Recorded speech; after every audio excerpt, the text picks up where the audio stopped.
2 मार्च 2016 रात के 11:30 बजे दिल्ली का रनवे एक प्राइवेट जेट अपनी इंजन स्टार्ट कर रहा है। अंदर बैठा एक शख्स खिड़की से बाहर देख रहा है, एक ऐसी स्माइल के साथ जिसमें सुकून भी है और एक बड़ा राज भी है।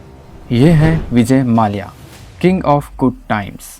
कल तक जो हज़ारों करोड़ के कर्ज में डूबा था, आज वो देश छोड़कर भाग रहा है। बैंक्स को धोखा दिया, 7,000 एम्प्लॉयज़ की ज़िंदगी बर्बाद की और एक डिप्लोमेटिक पासपोर्ट का यूज़ करके पुलिस की आंखों में धूल झोंक दी। आज हम खोलेंगे इस 9,000 करोड़ की लूट का वो राज जो शायद है किसी को पता हो।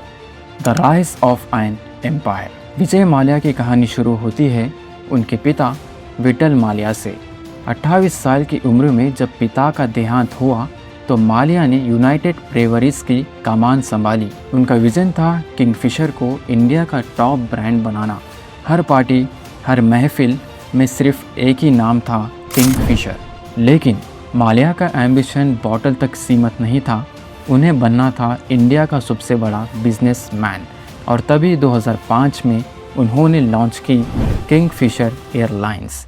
लग्जरी सर्विस, गवर्नमेंट मील्स, ये एयरलाइंस नहीं, एक उड़ता हुआ होटल था। द लूट एंड द ओवर कॉन्फिडेंस। लेकिन ये लग्जरी किस पैसे से आ रही थी? 2007 में एयर डेक्कन को खरीदना माल्या की सबसे बड़ी गलती थी। एक ऐसी कंपनी जो पहले से ही लॉस में थी। एयरलाइंस का बिजनेस बहुत रिस्की होता है, लेकिन माल्या को लगा कि वो किंग है।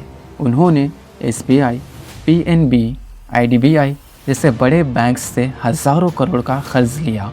जब एयरलाइंस लॉस में गई तो एम्प्लॉयज़ की सैलरी बंद हो गई, लेकिन माल्या की पार्टीज और उनका 311 फीट लंबी यार्ड्स इंडियन इम्प्रेस की शान कम नहीं हुई।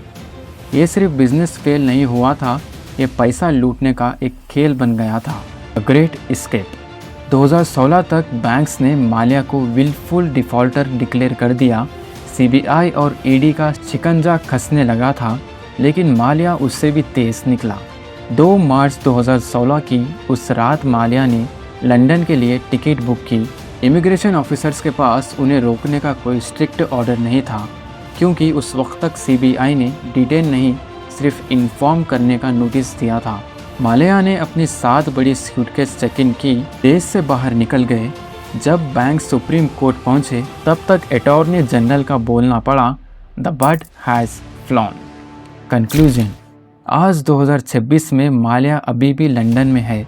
कोर्ट्स में केस चल रहा है, प्रॉपर्टीज नीलाम हो रही है। एक वक्त का किंग आज एक फैगेटिव है।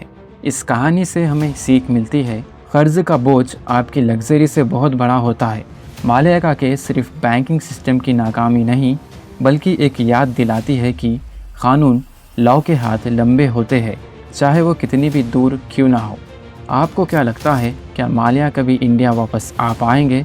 कमेंट्स में ज़रूर बताइए। और ऐसे ही वीडियोस देखने के लिए चैनल को लाइक, शेयर और सब्सक्राइब ज़रूर करिए।